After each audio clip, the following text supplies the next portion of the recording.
The United States empire. Murders. Crime. It's chaotic. It is a mess. After a 100-year rise up. We have this international crisis. If this system continues without reform, I think there is a very real possibility of violence and potentially a split in the United States. The US empire is collapsing, and the world is already paying the price. Trillions of dollars wasted on endless wars with shifting goalposts and no exit strategy. Add to this a crumbling economic foundation and a desperate scramble to maintain global dominance, and what you have are all the familiar signs of imperial decline. Spain spent its silver on military campaigns it couldn't afford. Britain exhausted itself trying to hold on to its expansive empire. And now, the US is burning through resources apparently trying to speedrun the apocalypse. Empires end suddenly, but collapse slowly. The US is no different. It isn't just losing its grip on global power, it's setting the stage to allow chaos to flourish. The only question now is, how long will the world suffer for the US's sins? Before we dive in, we'd like to take a quick moment to thank our channel sponsor, Aura. And actually, it's a really important time to talk about them because hackers may have just stolen the social security numbers of every American.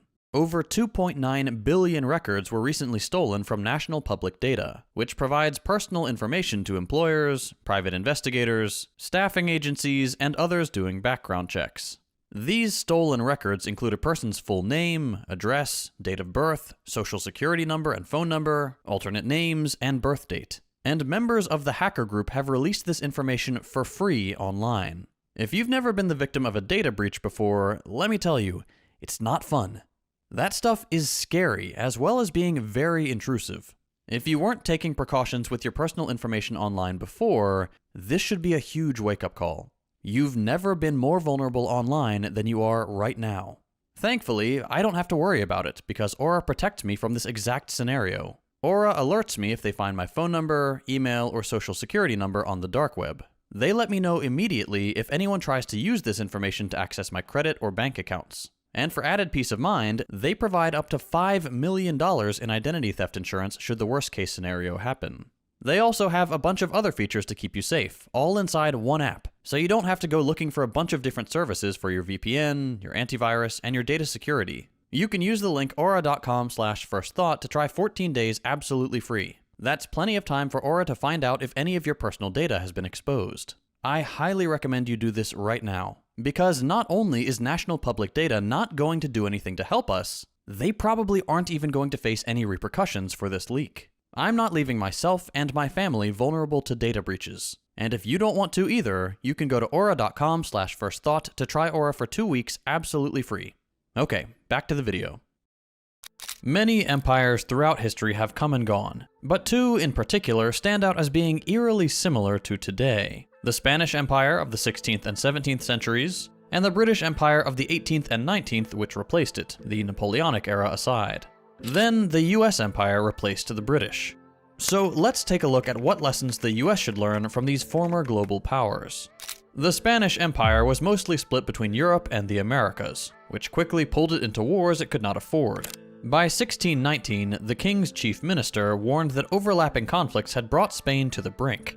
The king concocted a Union of Arms scheme, which aimed to mobilize 140,000 troops, an outrageous number for the time, across far-flung territories. Instead, the decree ignited local resistance due to the large burden it placed on townspeople and nobles alike. In 1627, the crown declared bankruptcy, obliterating credit and forcing steep interest loans. The following year, the Dutch seized an entire treasure fleet loaded with American gold and silver, which drastically slashed revenues and stalled military operations, followed by weaker silver shipments which further stalled military operations, and repeating on in a spiral of diminishing returns. And what did Spain have to show for this expensive, unending warfare? A lot of lost territory. They lost northern Catalonia, Portugal, Jamaica, and even parts of the Netherlands. Overwhelming debt, a hollowed-out domestic economy, and an unshakable faith in the idea that war was their best defense defined the Habsburg abysmal finances, with grandiose strategies that yielded nothing but loss. Philip IV spent 44 years mired in entirely optional conflicts against the Dutch, Germans, Italians, French, the British twice, and on the Iberian Peninsula, Spain's home turf. While Spain tried to retain its colonies, extreme climate events and earthquakes devastated Chile, Peru, and Mexico, only adding to the strain caused by the wars. The king's management of Spain's coinage was incompetent at best.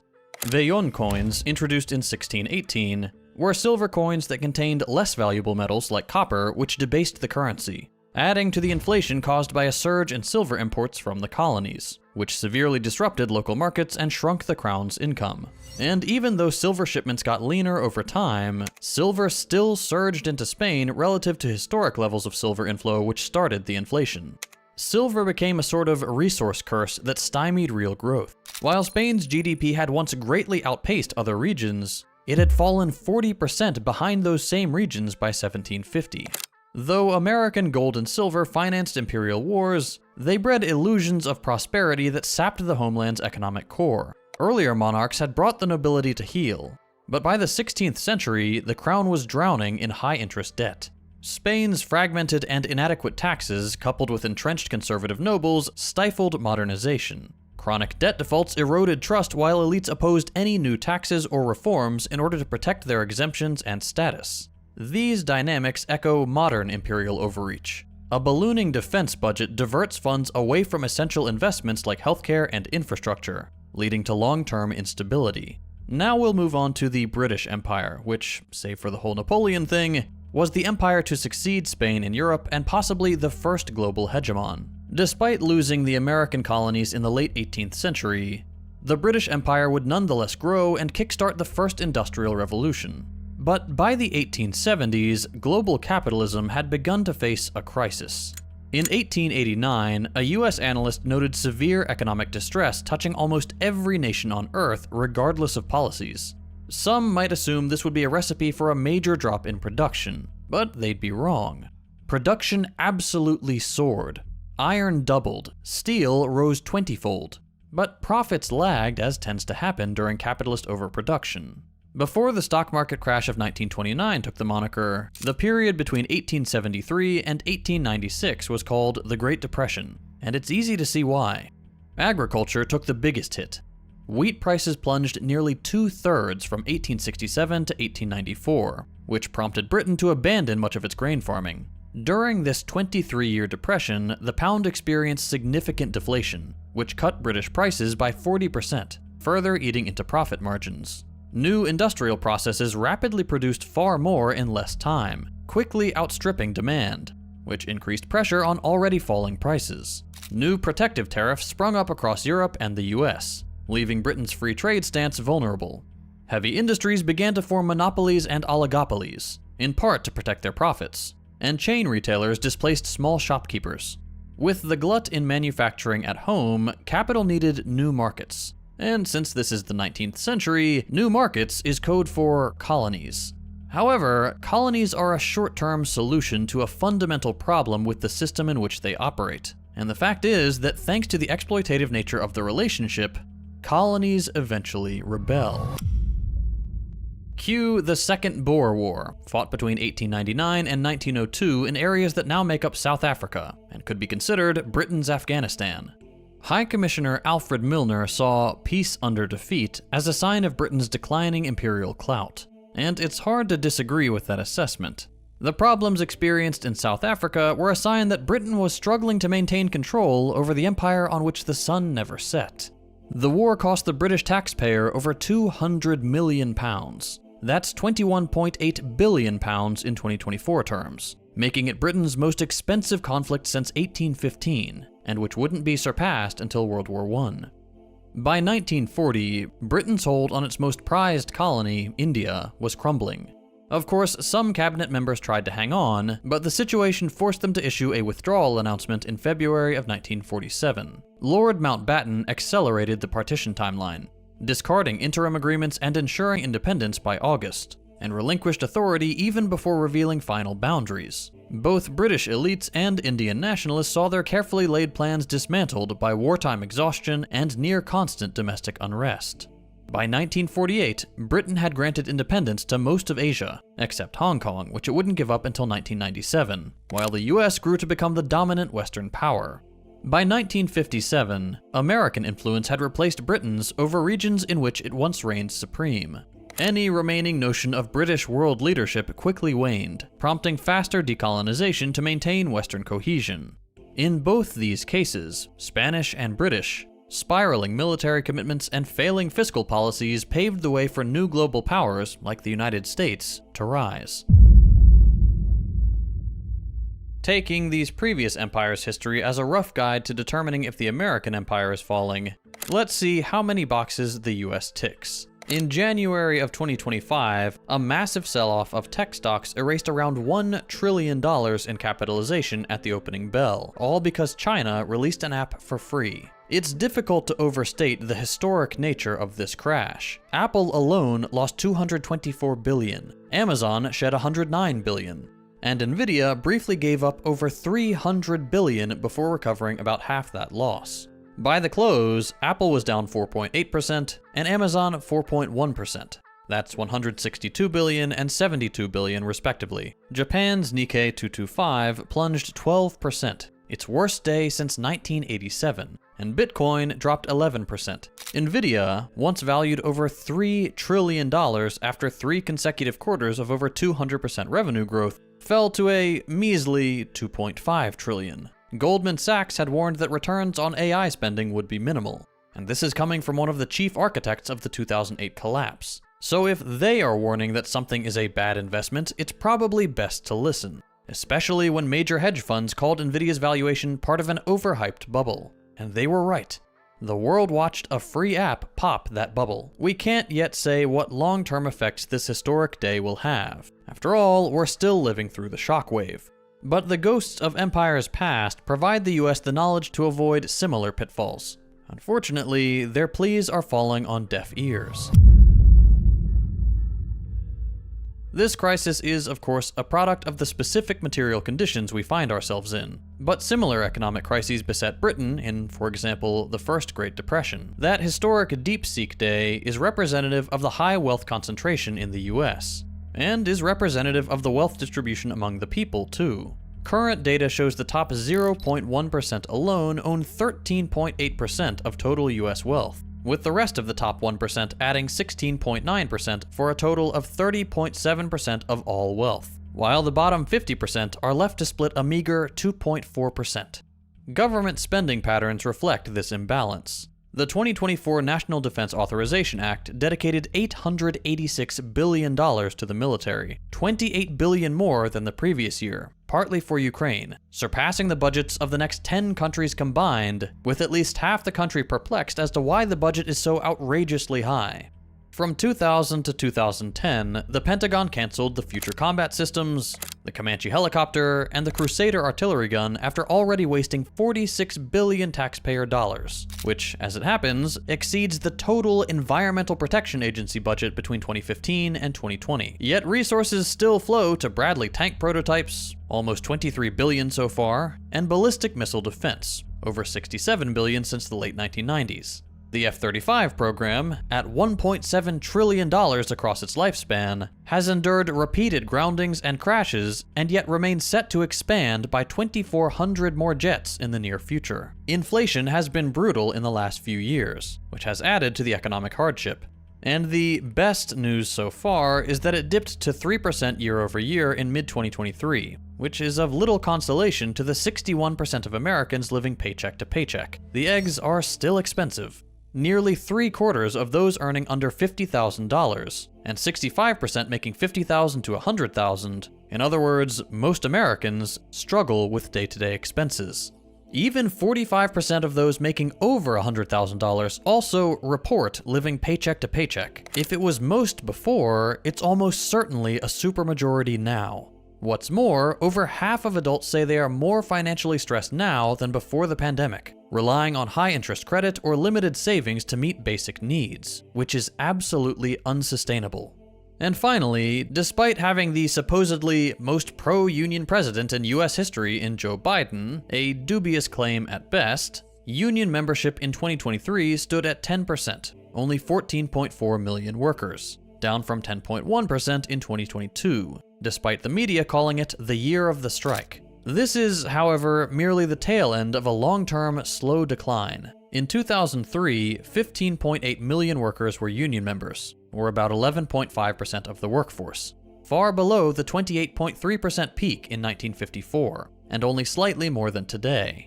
Businesses spent $4.27 billion on federal lobbying in 2023 alone, and at time of writing, the calculations for 2024 haven't been completed, but are expected to be similar. But that's $4.27 billion they could have been using to provide their workers higher pay and better benefits. But that, according to them, doesn't have as good an ROI as lobbying.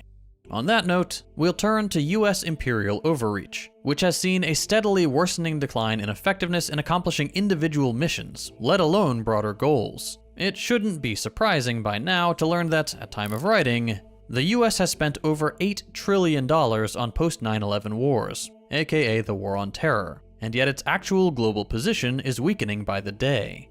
Afghanistan ended in a humiliating, unorganized, and inhumane withdrawal. Iraq remains unstable, and the supposed strategic gains of both unnecessary military quagmires never materialized, and never will.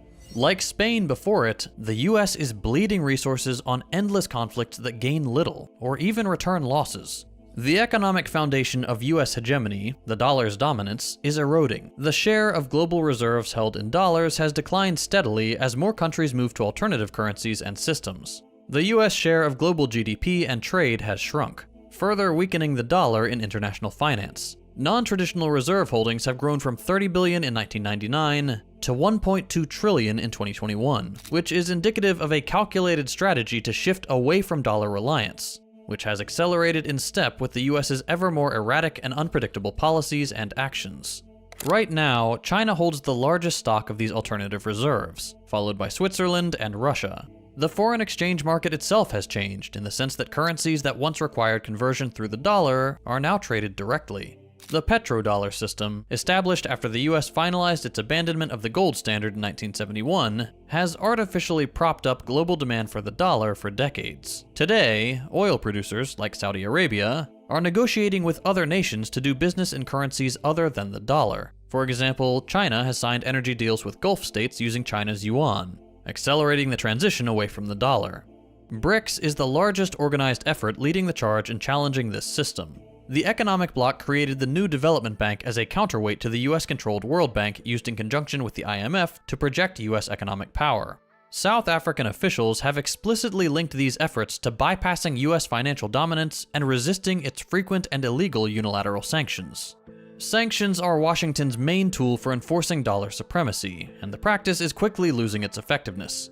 Russia has, in recent years, especially due to its war on Ukraine, been the subject of US sanctions. And yet, despite these sweeping Western restrictions, some of which targeted Russian energy exports and technology, their economy remains relatively stable. Western states, mostly in Europe, still rely on Russian energy.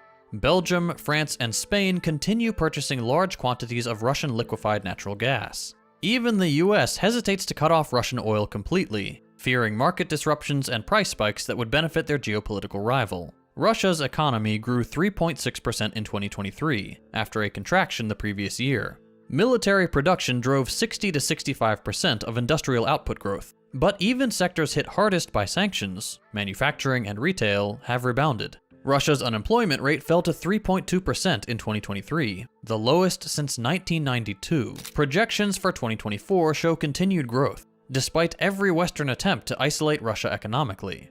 The sanctions have pushed Russia to strengthen ties with BRICS and the Shanghai Cooperation Organization, deepening the global shift away from US economic control. They also forced Russia to replace Western imports with domestic production, strengthening key industries like shipbuilding and heavy machinery. Financial restrictions failed as well. After being cut off from SWIFT, Russia expanded its own payment networks and increased ruble-based trade. Moscow's alternative to SWIFT, the System for Transfer of Financial Messages, or SPFS, has gained new members, further undermining US financial influence. By early 2024, ruble transactions accounted for 43.9% of Russian export revenue, a sign of just how little the sanctions have achieved. The US assumed sanctions would bring Russia to its knees. Instead, they exposed the limits of American power. The dollar is losing ground, and the US no longer controls the global economy. The United States is repeating the failures of past empires. Spain drained its wealth fighting unwinnable wars, collapsing under debt and economic stagnation. Britain, too, overstretched itself, clinging to imperial dominance as industrial rivals surpassed it. The US is following the same pattern. $8 trillion wasted on post-9/11 wars, no clear strategic gains, and rising instability at home and abroad. The dollar's dominance is fading. BRICS nations are bypassing US financial control, and sanctions have failed to cripple Russia. Washington's ability to dictate global trade is fading fast. At home, record defense spending grows year after year, while corporations suppress wages and watch silently as inequality surges towards catastrophic levels. Empires don't collapse overnight. They bleed out slowly, often lashing out as the end nears in a vain attempt to recapture past glory. But there will be no glory to be found for the US. The immense power it still wields is held atop crumbling foundations. Without radical change, it will follow Spain and Britain into the history books as yet another empire with the hubris to think they can outrun the consequences.